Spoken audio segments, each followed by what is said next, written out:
We're recording, let's go. Hello and welcome to another road trip adventure with me and Kaz. And we are at Seiser Magdalena Church. We've been here before, but that was before I started doing any of these stupid YouTube videos. Yesterday we drove down from the UK to Innsbruck, over 1,000 kilometers. And today we're doing our last little leg of the journey to Italy and into the Dolomites. And today it's absolutely beautiful. It's just mid-afternoon at the moment. But the light falling down onto Santa Magdalena Church is fantastic. Look at that. So, yeah, just flown the drone about a bit, got the classic shot, but I've also brought my full spectrum camera, so I've been doing some infrared. So, here are some of the shots from here. We might go to another church, San Giovanni, before checking into our first bit of accommodation for the holiday. But actually the only accommodation that we've got booked. We haven't got anything booked, we don't know where we're going. We're just gonna play it by ear, maybe a bit of Passo Giau and Falzarego, that's on the list. Apart from that, the world's our oyster, so let's enjoy the journey, hopefully.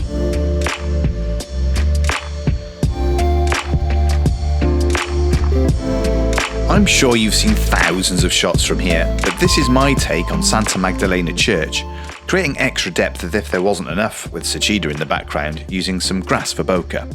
Then shooting back on the path that leads to the viewpoints, waiting for passers-by to add to the scene, and then zooming in to capture that mid-afternoon haze. Can you see the people in shot here? I also got a little distracted following sunbeams down the valley too. It wasn't too long later that we headed back down the path towards where we'd parked and swung the car around to another car park next to Santa Giovanni Church. You have to pay to park here, but all these car parks take contactless payment. Once parked, make your way across the road to the viewing platform, and it's here that there was a single fence panel missing, allowing photographers like me to get down low for shots like this. The larch trees here were still yellow-orange, giving that autumnal colour palette, and the clouds half-coating the rocky peaks, giving a moody background. It was here that I first tried some infrared photography. These black and white shots are taken with a 720nm filter, and I absolutely love the drama between the rocks and the clouds. And these last two are channel swap 590nm shots. Really surreal to have green swapped to yellow, not to everyone's taste, but I kinda like them, they're growing on me. Good morning and welcome to Seiser Alm. Bit of a faff getting up here for a sunrise, must say. Maybe if it was last week and the clocks hadn't changed, it might have been a bit easier. I'll tell you a bit more about the parking when it's a bit lighter. But we've got about half an hour until sunrise, and well, the sky's starting to glow a bit, but it's probably about an hour's hike to the position where we want to get to. So we'll be there just after sunrise, but maybe before the sun actually gets up above the ridge, because we are up in the mountains. But it's looking nice.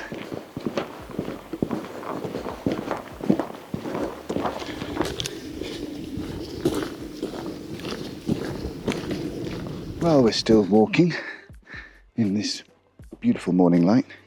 I'll tell you a bit more about the parking. We parked at car park number 2 at Compatch, but you can't get in there until 6 a.m. And that's why I'm a little bit annoyed, because sunrise is in the next 10 minutes. The colour in the sky is looking quite nice, but it's sort of going at the moment. It's about an hour's hike, as you can tell. Kaz and I are out of breath trying to get to the viewpoint across the other side of the meadows. So unless sunrise is after 7, half 7, which it probably would have been last week with the clocks being summertime, then it's going to be very difficult unless you pay hundreds of euros to stay at a hotel on the meadow itself. So what can you do? Anyway, we'll be there in about half an hour. Sunrise has just been. We're not in position just yet, almost. And we just came around the corner over the brow of a hill, and look at that mist. Look at that. That's epic. So I'm going to get round behind the mist, take some photos. But the larch trees have gone from yellow and now they're the rusty brown. So we've got about a week left of these having colour before they drop off. I would have liked the yellow, but actually this rusty orange is really autumnal and really nice. So check out, there's a rock there. Might trip over it. But yeah, it's absolutely beautiful.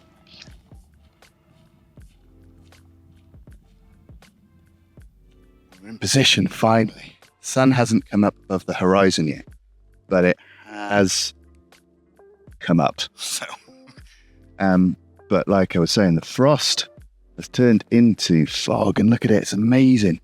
I'm just walking across the path trying to find a nice composition, trying not to let too many of these trees overlap with the huts. Just trying to find maybe some nice leading lines, but what I'm struggling with at the moment is a bit too much dead space in the front. You see that? I've had to move it up, but then I've got too much sky. It's a bit annoying. So shooting at f11, ISO 100, trying to get a nice shot before all this fog goes. So I'm going to get back to it. There's lots of compositions here, and I kept wandering around finding different ones. Main thing to remember is to try and keep the edges clean of distractions and focus on trying to keep the elements separate. Not having the dark contrasty huts and trees overlapping too much, so you get a clear progression of subjects through the meadow. Got some really good photos. Got the classic shots, and then I did some zoom in shots with the long lens, getting some fog and some trees and the huts, and just playing around with these beautiful larch trees, which have turned like a rusty orange. But I think in a week's time, they'll be gone. I think they're on that last week before they drop all of their pines before the winter. A lot of the other photographers I've spoken to have stayed in hotels close by so they could get down for sunrise. We did it the hard way, unfortunately. But great walk, great views, mist, autumn trees, big mountains. What more could you ask for? It didn't take long for that dawn fog to dissipate, and I really wish I had more time with it. Anyway, here's a drone shot just as the sun was peeking beams through Sassolungo, and here's another grass bokeh foreground shot. I think I'm going through a phase on these ones. We are going to stay for sunset. So, what have we been up to? We had a little wander around. There's over 400 kilometers of hikes up here in Seiser Alm. We've done about 500 meters of that. But we've just been exploring some of the little woodlands and just taking some photos, leading lines, paths, trees. Some more zoomy in shots again with the Sassolungo in the background with the beautiful orange larch trees in the bottom. And Kaz has bought a camera since our last vlogs, and she has been wanting to do some macro photography. And what we have done is found some mushrooms in the forest and set up our phone with the lights to take some photos. And it's just this tiny little mushroom here. And if I show you the photos we've been taking, you can just about see that there. Can you? There you go. You can see. We've been taking photos of the mushroom lit up by our phone cameras with Kaz's macro lens. But all good fun. And yeah, I'm going to show you some of the photos from this area right now. And here's the shroom. Kaz is doing really well learning macro. She must have a very good teacher. This place is so beautiful in every direction. These next couple are me just wanting to get nice shots of the autumn colours. And then the zoomy in shots capturing the details of Sassolungo and that distinctive Dolomites rock. I absolutely love these. For a middle of the day, they're great. On the other side of Ortisai is the cable car that goes up to Suchida. So in the background, where those clouds are above those mountains, that is Suchida. On the left-hand side is where you go up. So we were back here in 2020, in the little gap of COVID when we were just about allowed to travel. And I took a 12.5-hour time lapse from dusk until dawn, with the tail end of the Milky Way going over Suchida. So I'm going to show you that time lapse right now.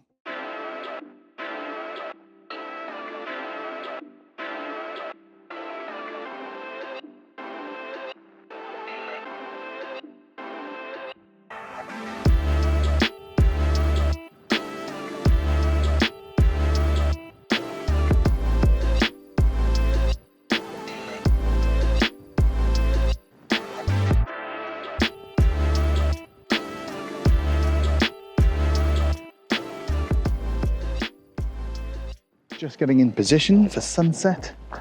I think it's about 4 o'clock, 4:30 now, after I've had my schnitzel and beer. And it's starting to colour up nicely, just starting to get those yellow hues on the clouds, long shadows. But it's been a full day up here, and actually a long day, but hopefully we get a nice sunset and you'll see some lovely photos. Before I knew it, the light had disappeared from the foreground as the sun started to dip behind a peak. This is something you really need to take into account when shooting in mountainous areas. I'd got plenty of shots in the morning, so I figured out why not play with a drone, hence these gratuitous B-roll shots flying over huts and of me walking about. Still trying to figure out how the follow mode on the drone works. That damn thing's got a mind of its own, I swear. I love this first drone shot. The swooping lines in the foreground, wish I'd caught this in the morning. And then I chased the last of the day's light with this shot looking west. On the walk back during blue hour, this reflection was taken in a puddle on the side of the road. And finally, a cinematic reverse flight B-roll to signify me leaving Seiser Alm and moving to the next location.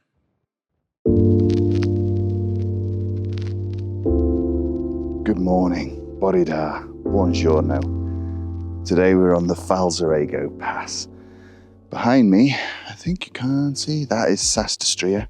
So that is at the top of Falzarego Pass, where there is the Refugio, a cable car, and lots of parking, which is where we parked. We've had just under half an hour's hike to get up to this beautiful position. If I spin you around, you'll be able to see the colour starting to come into the sky. There's a new moon up there. Probably can't see it that well, but it looks beautiful. Just a small crescent. And as we were walking up, you could still see the full circle of the moon. So it'd be great for like a HDR moon shot. But this place is wonderful. Not sure what compositions I'm going to have here. I'm hoping for a nice sunrise, but I don't think we'll get any colour in the sky because at the moment, there are no clouds. The forecast for this week has been incredible. Just sun, sun, sun, sun. Hardly any clouds, hardly any moody shots, hardly any fog or cloud inversions, which is the stuff I was hoping for, being 2,200 meters up in the Dolomites. So, I don't know why I said Dolomites. Dolomiti or Dolomites. Anyway, I'm here. Let's wait for sunrise and then take some photos.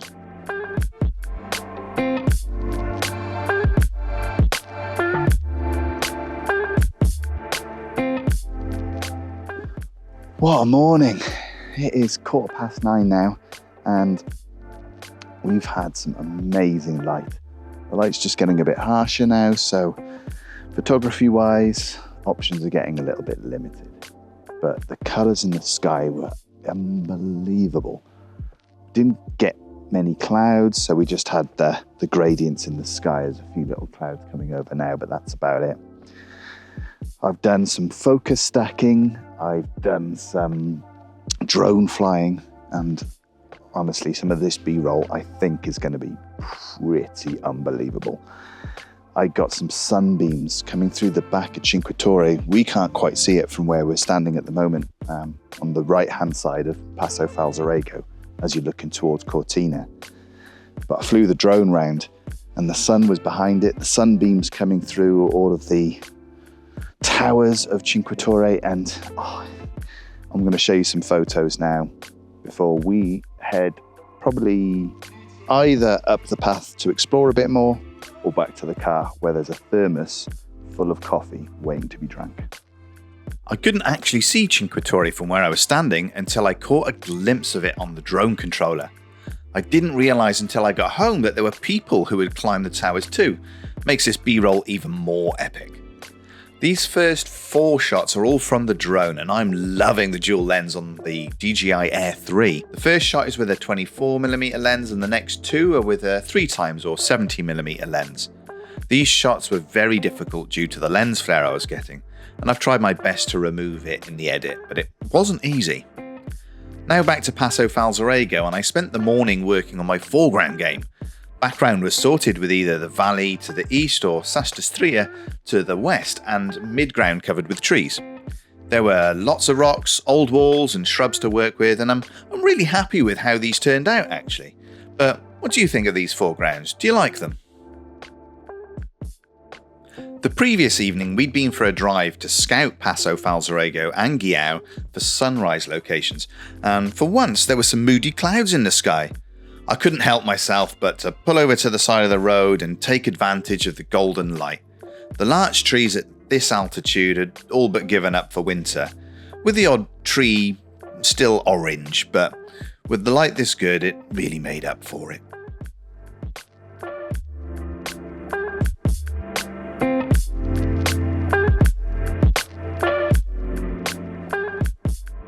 After wrapping up sunrise, we headed downhill a little to get to Lago Di Limides, a spot we'd been to a few years prior when it was covered in clouds and raining, vastly different to the conditions this time. With the sun now being so bright and lots of contrast, photographic opportunities were very limited. On the other hand, it was a perfect spot for a breakfast picnic.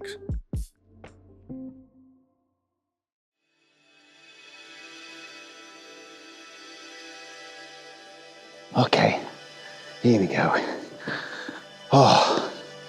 We are at Passo Giau, and I'm behind some grass. Look at this. Because I haven't put this on a tripod, I put it on the floor. And, right, focus. It is blue hour, just finishing, and we are at the top of Passo Giau. Most of the people have left, but now is probably, well, the last half an hour. At blue hour, it's probably the best time to shoot because the light has been fantastic. Just that soft glow on the mountainsides, all down here. And yeah, there was a couple of photo tours, a couple of photo groups, lots of people. I put my drone up, but there are about 500 drones in the sky. Absolutely crazy. And yeah, about 40 minutes ago, a helicopter flew over, literally 20 meters above our heads, across here, going past, down in that direction. If all those drones were in the sky, they would have been higher than this helicopter, so it could have been pretty dangerous. But nonetheless, classic spot. There's going to be 1,000 photos from 1,000 people just from today, probably going on Instagram in the next few days. But yeah, it's beautiful. It's been a long day. Falzarego for sunrise this morning, sunset at Passo Giau, and not sure if we're going to do sunrise tomorrow because it's been another long day. But nonetheless, this is the Dolomites. The best bit about this area is just how big it is and how many views you've got. There's lots of different viewpoints at Passo Giau, and this is why it's such a great place. You've got a reflection pond down there. Now, well, we've come up onto the ridge opposite. Let me show you. Come on. So you've got views down there. You've got the main viewpoint here. And I love this shot with the mountains going from big to small down on the left. Then you've got all the layers in the distance over there. And Marmolada right in the center of the screen right now. Snow-capped at the moment, absolutely beautiful. And then at sunset's over this end, and you've got this beautiful valley, and depending on what time of year it is, you get certain amounts of light coming up through this valley towards sunset. Absolutely beautiful place, well worth coming up, free parking, but it might be busy. It's not hard to understand why Passo Giau is so popular when the views are this epic. Love these first 3 drone shots. The colour palette and grandeur of the landscape is simply incredible. Nice of them to have such a bright path to compose with as well. Doesn't matter where you look up here though, the mountains and layers are everywhere, and with it being so popular, there's always an opportunity to use another photographer in the scene. There's something about the soft glow as golden hour transitions into blue hour that I really started to appreciate on this trip. The sun set behind Marmolada, the highest mountain in the Dolomites, and I waited for nighttime in the car. It took me ages to set up my star tracker, until I realised it was set for the southern hemisphere. I am such an idiot sometimes. I also didn't realise that Comet Atlas was still about, and I went absolutely crazy when I saw it next to the Milky Way on the back of my camera.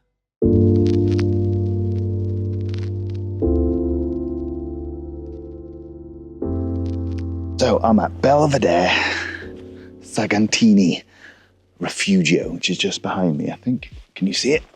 Can you see it there? And it's an amazing place. We've got a nice little lake there with ducks, which is spoiling the reflections at the moment, unfortunately. And there's a couple of good shots here, I think. You've got the reflections in the lake, looking up at these mountains in the background. They are absolutely huge. These peaks are lovely. And we have maybe more zoomed in. So I've had Kaz standing on the ridge over there. Just small person, big mountain. You know how I love that sort of shot. So yeah, we're here for sunset. And in the off season, you can actually drive right up to the Refugio. So we're parked right next to it. Otherwise, it is a 200 meter ascent hike over about, I guess, 40 minutes to an hour from a car park down on the main road. So it is a gravel track up here, but we did make it up and it's made our lives a lot easier. So I'm just gonna quickly show you a couple of the shots.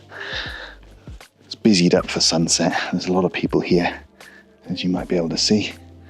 But against the lake, you've got this lovely reflection there when the ducks are gone. Oh no, the ducks are still there.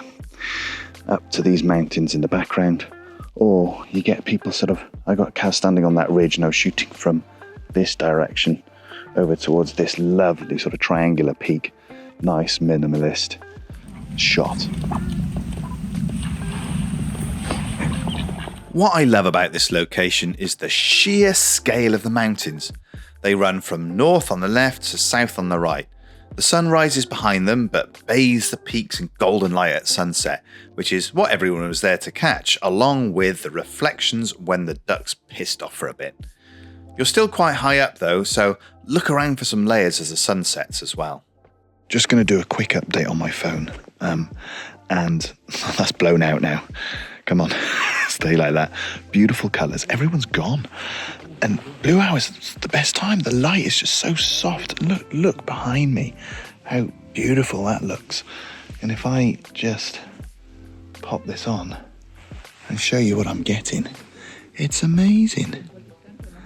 Just these wispy clouds coming up here, and then the sort of glow on the front, and you don't get all of the sort of harsh contrast. I mean, the orange sunset light was beautiful across the tops of these mountains, but this is just something else. It's just something a bit softer, something that I think would print really, really well. So I'm going to show you these photos now. If you can't beat them, use them as a foreground.